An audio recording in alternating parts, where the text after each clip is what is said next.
comme de souffrance. Pourquoi s'acharne tout commence? Je suis connaître sans pourtance. Seul lui je suis un boubaou, je déambule dans la métro.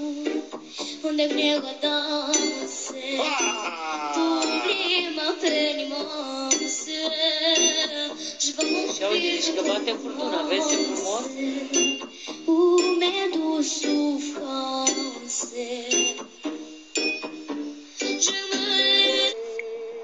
Le saint prophète Mohammed, que la paix et le salut soient sur lui, prédit la venue d'un grand réformateur à la fin des temps.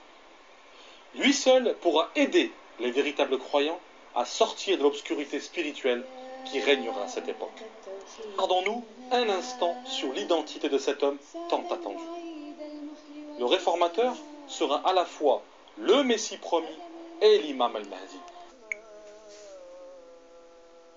Maintenant que nous connaissons le lieu de son avènement, intéressons-nous sur l'époque à laquelle il sera suscité. Voyons ce que nous révèlent les hadiths et le Saint-Coran à ce sujet. Dans un hadith rapporté par Abu Daoud, il est écrit: un réformateur sera suscité au commencement de chaque siècle. Dans un autre hadith rapporté par Bukhari et Muslim, il est écrit: dans quelles conditions malheureuses vous trouverez-vous quand le fils de Marie descendra parmi vous? En résumé, l'islam aura 3 siècles de grandeur, suivi par une période d'obscurité de 1000 ans. La renaissance de l'islam aura donc lieu 1300 ans plus tard, soit au XIVe siècle de l'Hégire, avec l'arrivée du Messie promis et l'imam al-Mahdi. Le saint prophète Mohammed, que la paix et le salut soient sur lui, a décrit une époque où les musulmans seront divisés. Ils commettront les mêmes erreurs que les peuples antérieurs. Leur état actuel démontre l'état déplorable dans lequel ils se trouvent. Ils traversent et vivent les pires turpitudes annoncées par le saint prophète, que la paix et le salut soient sur lui. Les hommes prendront pour chef des ignorants, qui, interrogés, répondront sans la moindre science, s'égarant eux-mêmes et égarant les autres.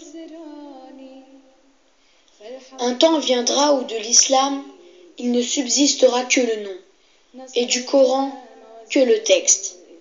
Les mosquées, quoique remplies, seront dénuées de droiture.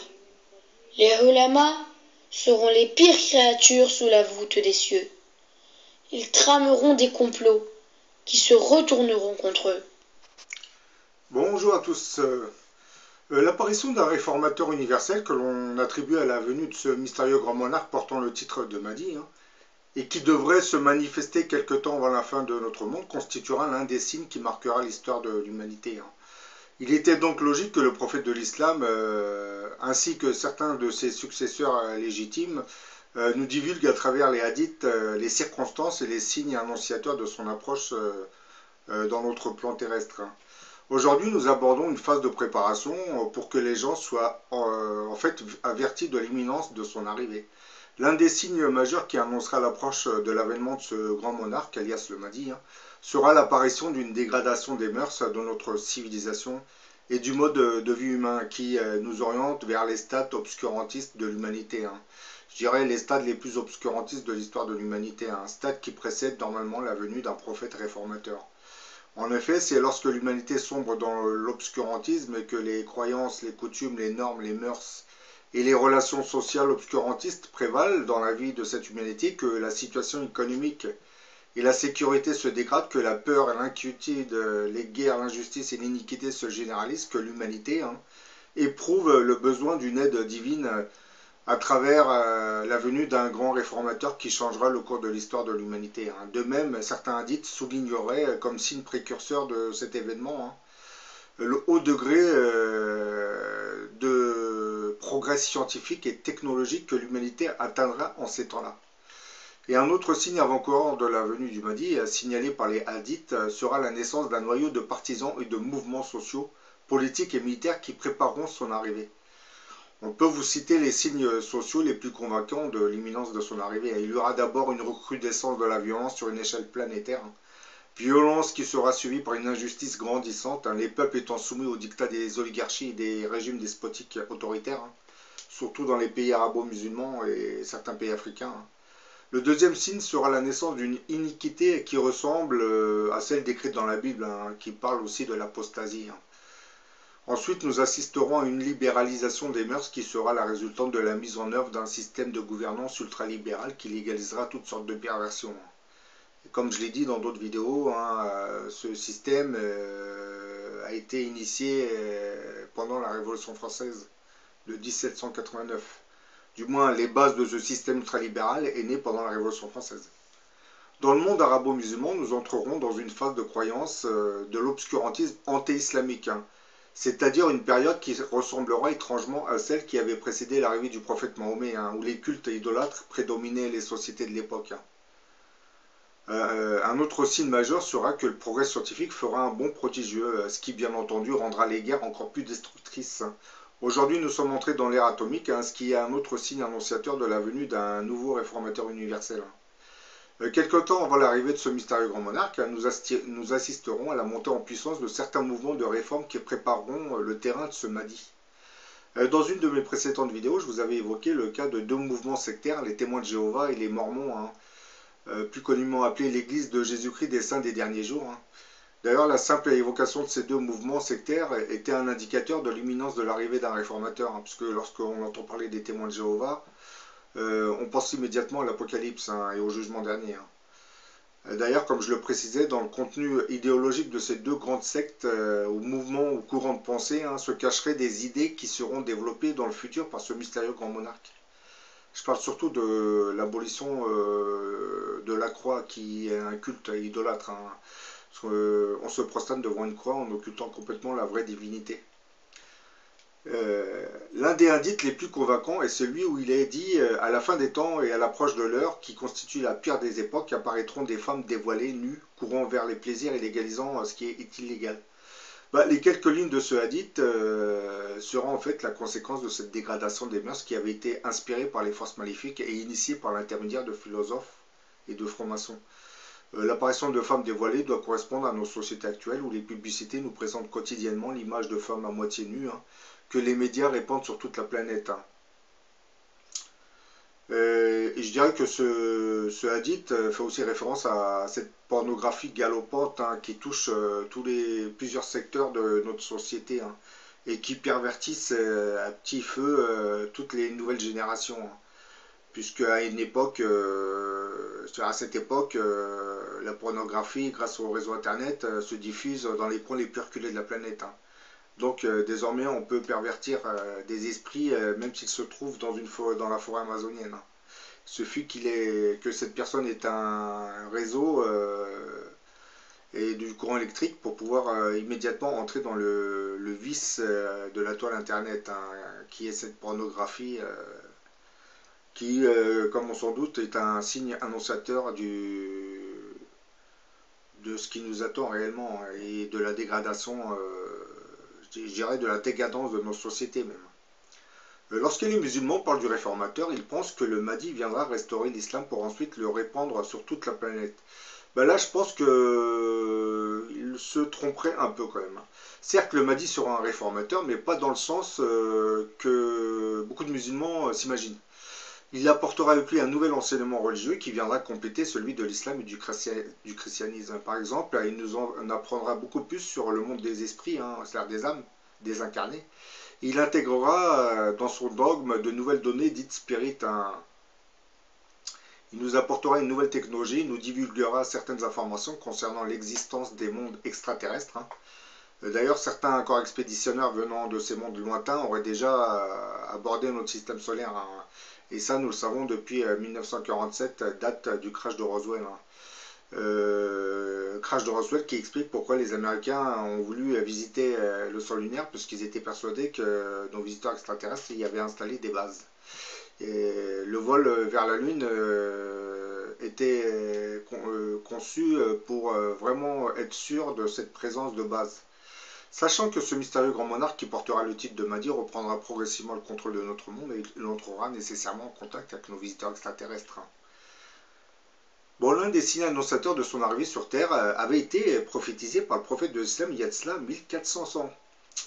Voilà, 1400 ans, il avait prédit que l'islam, comme ça a été dit dans le petit extrait, ne serait un jour plus qu'un nom, le Coran plus qu'un mot, et que les mosquées seraient magnifiquement parées mais dépourvues de foi.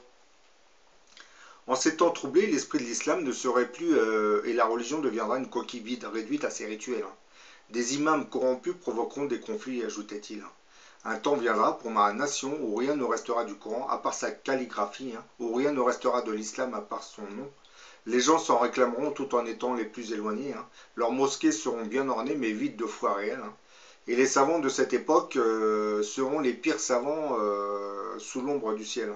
D'eux sortira des troubles et vers eux elle retournera. Sa description ne s'arrête pas là, c'est-à-dire ne s'arrêtait pas là.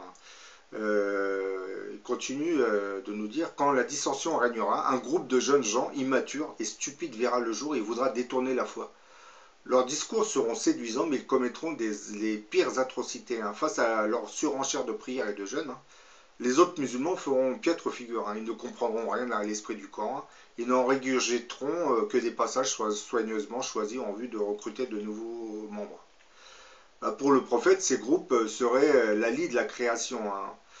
Et le quatrième successeur du prophète de l'islam, c'est-à-dire qui était le calife Ali, racontait dans le livre Kitab al-Fitan que ces personnes auraient de longs cheveux et porteraient des drapeaux noirs. Ils auraient des cœurs durs comme le fer et se réuniraient en État.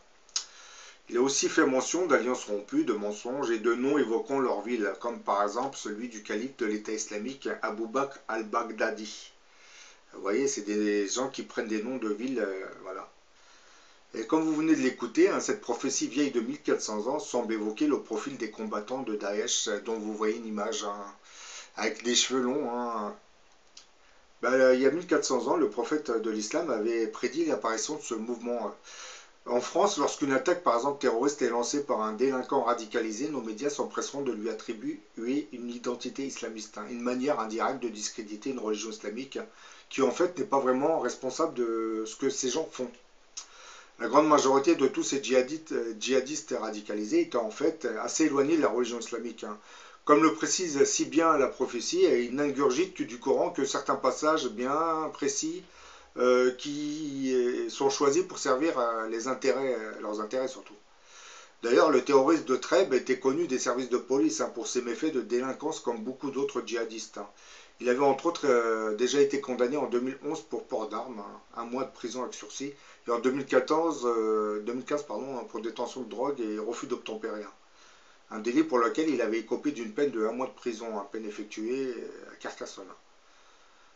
Dans les commentaires de l'une de mes vidéos, un internaute me précisait que ce soi-disant terroriste avait selon des témoignages un chien de race Doberman. Bon là, je redis ce que cet internaute a précisé. Or, comme il le précise, le chien est considéré comme étant un animal impur en islam. Et donc, si vous avez un chien chez vous, les anges ne peuvent y entrer. Et donc, vos prières ne sont plus valables. Bref, avoir un chien et être musulman n'est pas vraiment compatible. Et si on possède un chien, on doit le laisser en dehors de la maison. Et donc, lui construire une niche en général. C'est un chien de garde. Donc, en nous présentant tous ces terroristes comme des combattants islamistes, nos médias nous trompent complètement en réalité. Ce sont en règle générale des délinquants multirécidivistes qui se lancent dans des attaques terroristes afin d'assouvir leur penchant au meurtre. Bien entendu, le diable envoie la petite étincelle qui fera germer dans leur tête cette idée de passer à l'acte. Pourquoi, vous me poserez cette question, pourquoi donc les médias nous présentent ce genre de délinquants voyous djihadistes comme des combattants servant la cause islamiste? C'est là comme pour nous berner, je l'ai dit dans beaucoup de mes vidéos.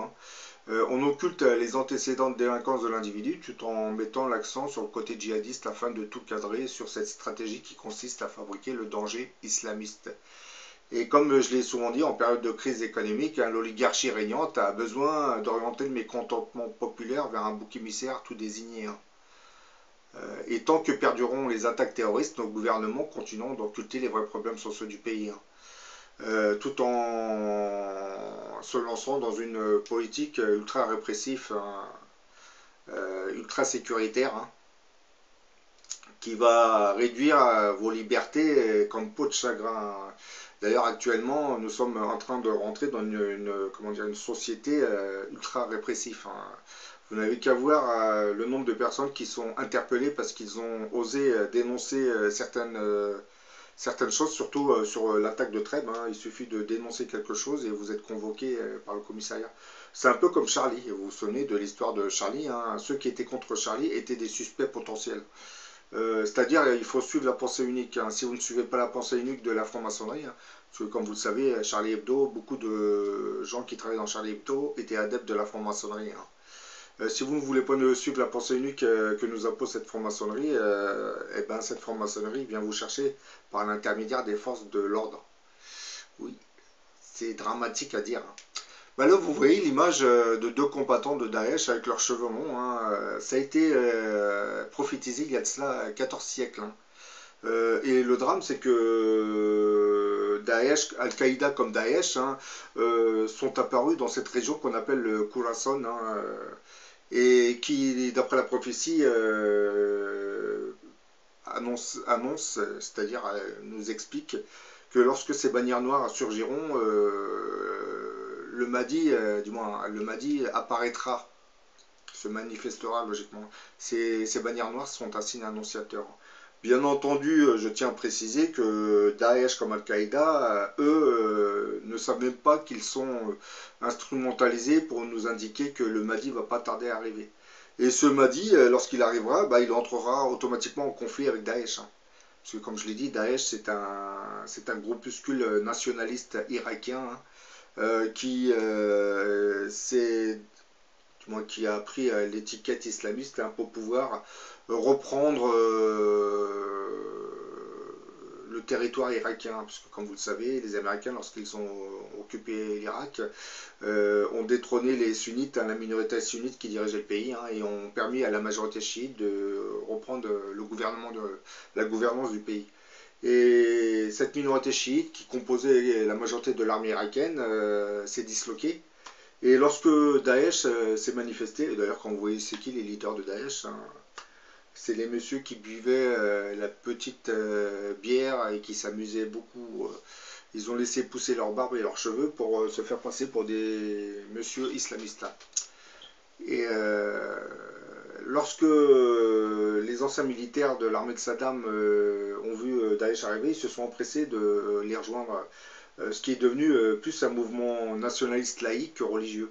Et pourquoi ça explique pour quelle raison Daesh est avancé à une vitesse incroyable en Irak, parce que c'est facile à comprendre. L'armée irakienne avait caché la majorité de son armement dans des endroits bien précis. Lorsque Daesh est arrivé, ben, ces anciens militaires n'ont fait que récupérer leur armement, et puis les chiites qui étaient en face, et ben, ils ont vite été débordés. Hein. Bah oui. Et aujourd'hui, que se passe-t-il C'est un conflit qui va perdurer parce que les États-Unis ont besoin de faire tourner leur complexe militaro-industriel. Hein. Donc ils ont besoin d'un ennemi, hein, parce que comme vous savez, le communisme a disparu. Hein. Il a été remplacé par la suite par Al-Qaïda. Hein. C'est-à-dire deux types dans une grotte, les États-Unis nous les ont transformés en quatrième puissance du monde. Oui, ça prête à rire, mais c'est exactement ça. C'est juste pour faire tourner le complexe militaro-industriel et développer une politique ultra sécuritaire aux États-Unis afin de permettre de protéger l'oligarchie américaine. Puisque, comme vous le savez, les États-Unis sont plongés dans une crise économique qui appauvrit la majorité de la population. Vous avez déjà plus de 70 millions d'Américains qui vivent sous le seuil de pauvreté. Donc, pour se protéger de cela, ben, l'oligarchie est en train de fabriquer une politique ultra sécuritaire, hein, renforcer sa protection et d'ailleurs, on vous a souvent parlé de ces camps FEMA. Hein. FEMA, c'est un organisme d'État qui est chargé d'organiser les secours lors des catastrophes naturelles. Mais bon, d'après ce qu'on nous dit, aux États-Unis, il y aurait des centaines de camps entourés par des barbelés et des miradors qui sont pour l'instant vides. Hein. Dans certains de ces camps, vous avez des lignes de chemin de fer qui rentrent, des voies ferrées. Donc on ne sait pas à quoi ça va servir. Est-ce que ça va servir à intégrer les gens qui seront victimes de catastrophes naturelles? Ou alors une guerre civile se prépare dans le futur et le gouvernement fédéral prépare l'internement de centaines de milliers d'opposants politiques. Ça, je me pose cette question.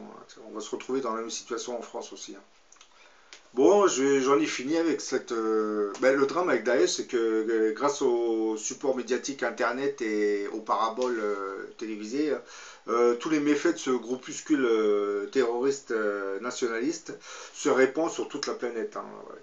C'est un peu la logique de la programmation, c'est-à-dire des dessins que le diable a programmés pour cette fin de siècle. Hein. Le diable sait que le Mahdi serait probablement déjà né, donc il est en train de lui saboter complètement le travail hein, en se servant de Daesh.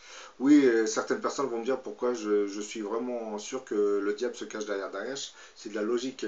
Avez-vous constaté une chose étrange, c'est que depuis que Daesh existe, les gens ne supportent plus la religion islamique.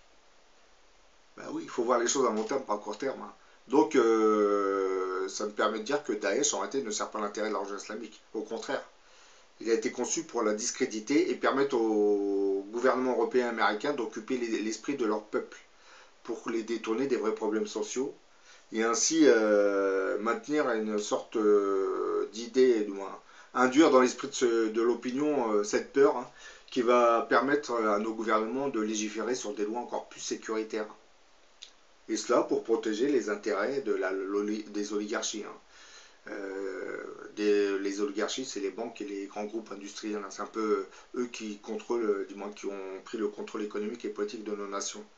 Nos hommes politiques, on va dire, n'ont plus de réel pouvoir. Hein. C'est pour cette raison qu'ils s'attardent très très souvent sur les attaques terroristes, hein, en nous faisant croire qu'ils ont encore un semblant d'autorité. Hein. Les mesurettes qu'ils sortent, hein, c'est une manière pour eux de cacher leur incompétence à réellement gouverner en France.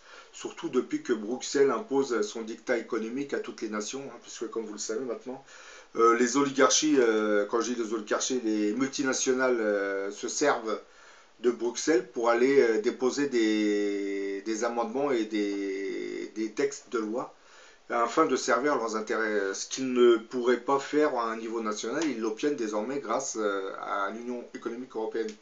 C'est-à-dire, pour ceux qui ne comprennent pas ce que je suis en train de dire, grâce à la création de l'Union européenne, les oligarchies vont privatiser complètement les États, c'est-à-dire toutes les institutions, tout ce qui est social, je parle de la sécurité sociale, tout ce qui est social dans ces pays va disparaître au profit de sociétés privées. Parce que vous verrez que la sécurité sociale, il va arriver un jour où ça sera remplacé par un système mutualisé, hein, c'est-à-dire un système privé. Hein. Si vous n'avez pas les moyens de payer ce système, vous serez comme aux États-Unis, on ne pourra pas vous protéger. Donc maintenant vous comprenez pourquoi Daesh est primordial aux puissances européennes ainsi que les États-Unis. Hein. Ça permet aux oligarchies de maintenir leur suprématie, leur autorité sur des peuples qu'ils endorment complètement. Hein. Oui, vous l'avez compris. Hein. Bon, je vous dis à la prochaine pour une autre vidéo. Hein. Je vous mettrai les liens de la petite vidéo de la personne qui parle, hein, juste en dessous.